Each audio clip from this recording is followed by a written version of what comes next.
مومن مردوں سے کہہ دو کہ اپنی نظریں نیچی رکھا کریں اور اپنی شرمگاہوں کی حفاظت کیا کریں، یہ ان کے لیے بڑی پاکیزگی کی بات ہے، اور جو کام یہ کرتے ہیں اللہ ان سے خبردار ہے۔ اور مومن عورتوں سے کہہ دو کہ وہ بھی اپنی نگاہیں نیچی رکھا کریں اور اپنی شرمگاہوں کی حفاظت کیا کریں، اور اپنی آرائش یعنی زیور کے مقامات کو ظاہر نہ ہونے دیا کریں مگر جو اس میں سے کھلا رہتا ہو، اور اپنے سینوں پر اوڑھنیاں اوڑھے رہا کریں، اور اپنے خاوند اور باپ اور خسر اور بیٹوں اور خاوند کے بیٹوں اور بھائیوں اور بھتیجوں اور بھانجوں اور اپنی جیسی مومن عورتوں اور لونڈی غلاموں کے سوا نیز ان خدام کے جو عورتوں کی خواہش نہ رکھیں، یا ایسے لڑکوں کے جو عورتوں کے پردے کی چیزوں سے واقف نہ ہوں، غرض ان لوگوں کے سوا کسی پر اپنی زینت اور سنگھار کے مقامات کو ظاہر نہ ہونے دیں، اور اپنے پاؤں ایسے طور سے زمین پر نہ مارے کہ جھنکار کانوں میں پہنچے اور ان کا پوشیدہ زیور معلوم ہو جائے۔ اور مومنوں سب اللہ کے آگے توبہ کرو تاکہ فلاح پاؤ۔ اور بڑی عمر کی عورتیں جن کو نکاح کی توقع نہیں رہی اور وہ زائد کپڑے اتار کر سر ننگا کر لیا کریں تو ان پر کچھ گناہ نہیں، بشرطے کہ اپنی زینت کی چیزیں نہ ظاہر کریں، اور اگر اس سے بھی بچیں تو یہ ان کے حق میں بہتر ہے، اور اللہ سنتا ہے جانتا ہے۔ اے پیغمبر کی بیویوں،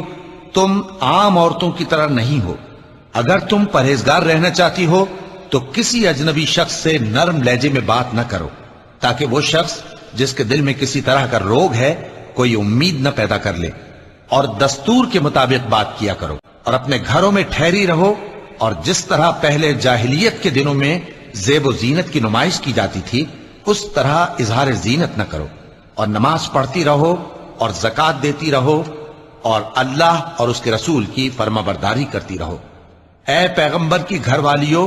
اللہ چاہتا ہے کہ تم سے ہر طرح کی ناپاکی دور کر دے اور تمہیں بالکل پاک صاف کر دے۔ مومنوں، پیغمبر صلی اللہ علیہ وآلہ وسلم کے گھروں میں نہ جایا کرو مگر اس صورت میں کہ تم کو اجازت دی جائے، یعنی کھانے کے لیے بلایا جائے جبکہ اس کے پکنے کا انتظار بھی نہ کرنا پڑے، لیکن جب تمہاری دعوت کی جائے تو جاؤ، اور جب کھانا کھا چکو تو چل دو، اور باتوں میں جی لگا کر نہ بیٹھ رہو۔ یہ بات پیغمبر صلی اللہ علیہ وآلہ وسلم کو ایذا دیتی تھی، اور وہ تم سے حیا کرتے تھے اور کہتے نہیں تھے، لیکن اللہ سچی بات کے کہنے سے نہیں شرماتا۔ اور جب پیغمبر صلی اللہ علیہ وآلہ وسلم کی بیویوں سے کوئی سامان مانگو تو پردے کے باہر سے مانگو،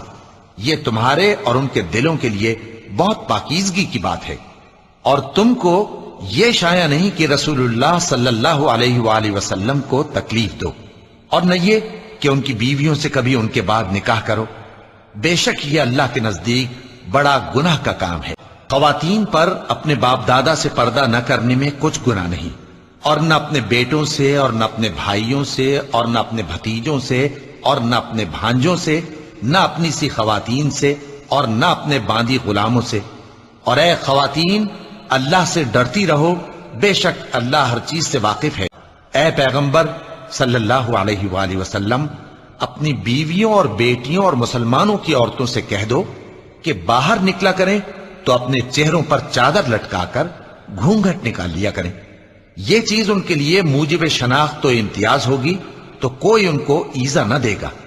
اور اللہ بخشنے والا ہے، مہربان ہے۔